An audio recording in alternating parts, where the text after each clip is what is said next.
नमस्कार। जिस चीज़ का डर था वही हो गया है।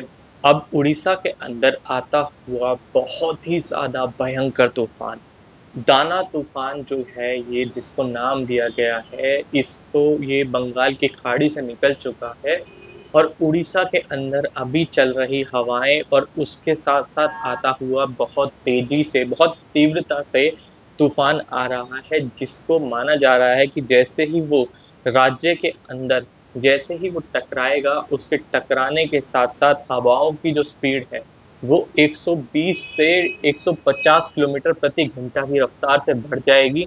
वहीं तूफ़ान से बहुत बड़ा नुकसान भी हो सकता है और लोगों को ये वार्निंग पहले से ही मिल गई है कि वो घर के अंदर रहें और घर से बाहर ना निकलें। क्योंकि ये ऐसी समस्या है जो उनके लिए बहुत ही ज़्यादा हानि पहुँचा सकती है। वहीं पाकिस्तान अपना एक षड्यंत्र रच रहा है, वो चाहता है कि जो विदेश है उसके अंदर भी उसकी एक प्रतिमा थोड़ी-सी बने, उसकी एक इमेज थोड़ी-सी बने क्योंकि अभी तक पाकिस्तान को कोई भी देश नहीं पूछता है और उसके इस आतंकी संगठन के साथ-साथ उसको हमेशा कई सारे डिसीज़न मेकिंग यानी कि फैसले लेने के अंदर उसको साइड में रखा जाता है। हेलो दोस्तों, मैं वरेश शर्मा स्वागत करता हूँ आप लोगों का आपके अपने चैनल इन्फोबस क्रिएशंस पे। चैनल को आपने अभी तक सब्सक्राइब नहीं किया है तो जल्दी से सब्सक्राइब का बटन दबा दें और बेल आइकन को ऑल पे कर लें ताकि जब भी कोई नई वीडियो आए तो उसकी नोटिफिकेशन आप लोगों को मिल जाए। तो दोस्तों, उड़ीसा के अंदर जो ये स्थिति बनी है, ये तूफान बहुत समय से इसका जो था दश ग्रहों की जो दशाएं थी वो पहले से ही बोल रही थी कि इस जगह से, इस दिशा से एक बहुत बड़ी आने वाली चेतावनी है।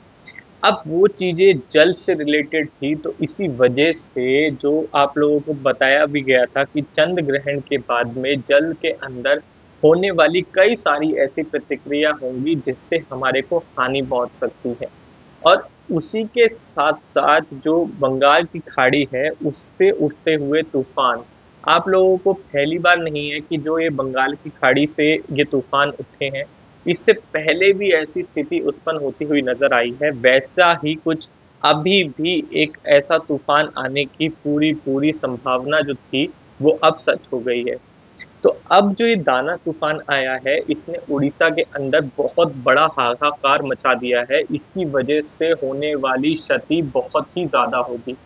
अभी जो है, जैसे-जैसे तूफ़ान की जो तीव्रता है, वो बढ़ेगी, उसी के साथ-साथ इससे होने वाली क्षति भी बढ़ेगी।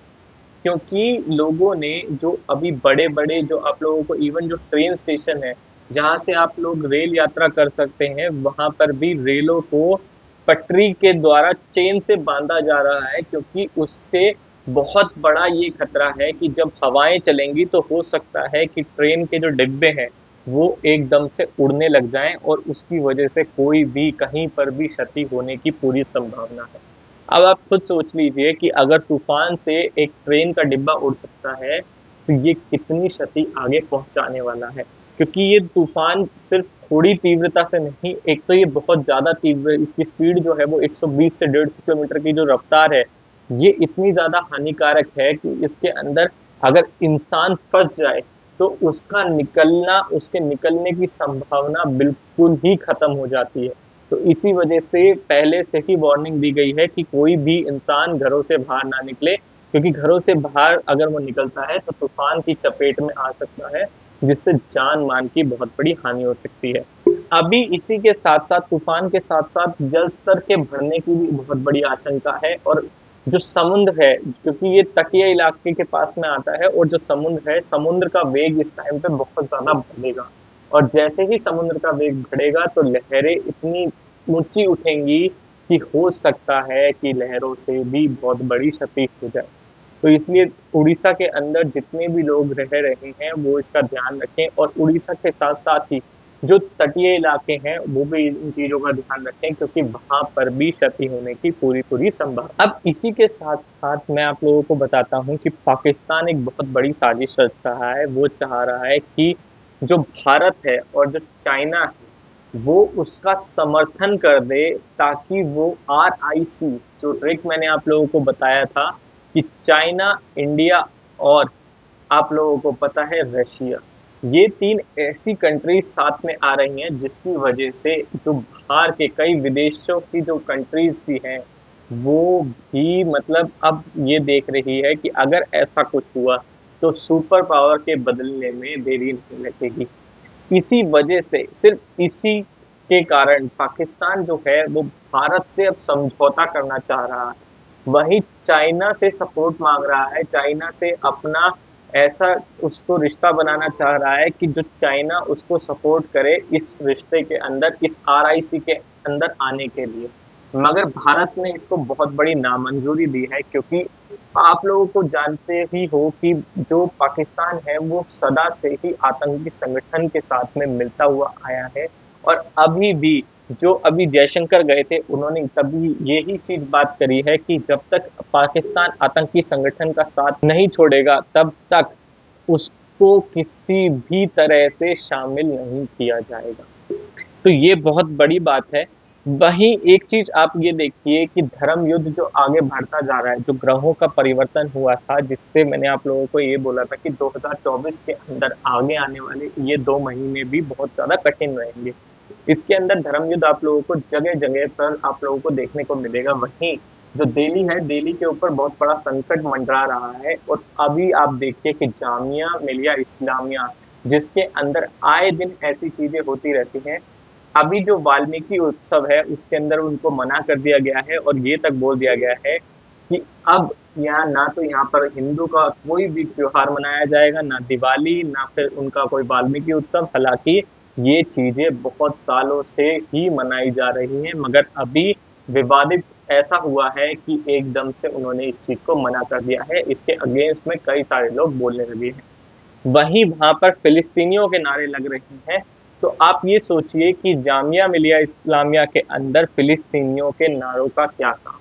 तो ये चीज बहुत बड़ी है। जो अब ये जो संकट आप लोगों को दिख रहा है ये अभी आगे भी बढ़ता हुआ नजर आएगा। धर्म युद्ध का ये जो परिवर्तन है ये अभी नहीं रुकेगा, क्योंकि मंगल और मंगल के साथ में राहु, ये दोनों अभी भी ऐसा खेल खेल रहे हैं जिसकी वजह से आप लोगों को 2024 जब तक ये खत्म नहीं होगा तब तक आप लोगों को धर्म के अनुसार ये जो युद्ध चल रहे हैं ये आप लोगों को देखते हुए अभी भी मिलेंगे। इसी के साथ में आप लोगों को मैं एक चीज और बताता हूँ।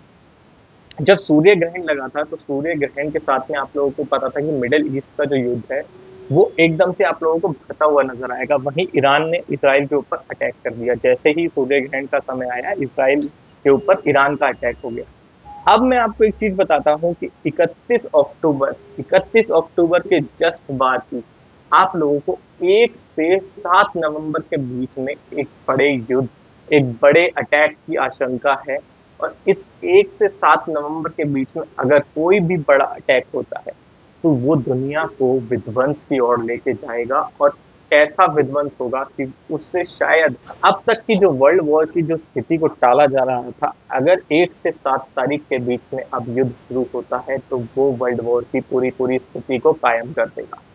और इसके अंदर अब फिर दुनिया जलेगी। ये ऐसा समय आएगा कि अगर ये समय हमने टाल दिया तो हम इससे बचे रह सकते हैं। मगर अगर ये किसी भी तरीके से इस दौरान, इस समय काल के अंदर कोई भी युद्ध हो जाता है तो आप लोगों के लिए वो बहुत बड़ा युद्ध देखा जाएगा। और यही युद्ध हमारे को बहुत अलग कलयुग के अंत तक का हमारे को धकेलता हुआ लेके जाएगा। अब एक चीज मैं आप लोगों को बताता हूँ कि दिवाली जो 2024 की दिवाली है, कई लोग ये सोच रहे हैं कि हमें दिवाली कब मनानी चाहिए, 31 अक्टूबर या फिर 1 नवंबर। तो अगर आप देखो तो कार्तिक माह की आखिरी अमावस्या के दिन हमारी जो दिवाली है वो मनाई जाती है। तो अब ये चीज आप लोगों को पता है, अधर्म पर धर्म की विजय हुई थी। जब भगवान राम अयोध्या वापस आ रहे थे तो इसी वजह से अयोध्या के अंदर अमावस्या का दिन था और दिए जलाए गए थे, ताकि इस त्योहार को, उनके आने को एक बहुत ही प्रसन्नता के साथ में और उनके स्वागत के लिए ऐसा कार्य किया गया था। तो इसी वजह से जो अमावस्या का उस दिन दिन था तो उसी को बिल्कुल अमावस्या के अंदर आप लोगों को पता है रोशनी नहीं रहती है। इसी वजह से लोगों ने इतने सारे दिए जलाए थे, इतना जगमगाहट हुई थी कि उन्होंने एक काली रात को भी बिल्कुल चांदने में बदल दिया था।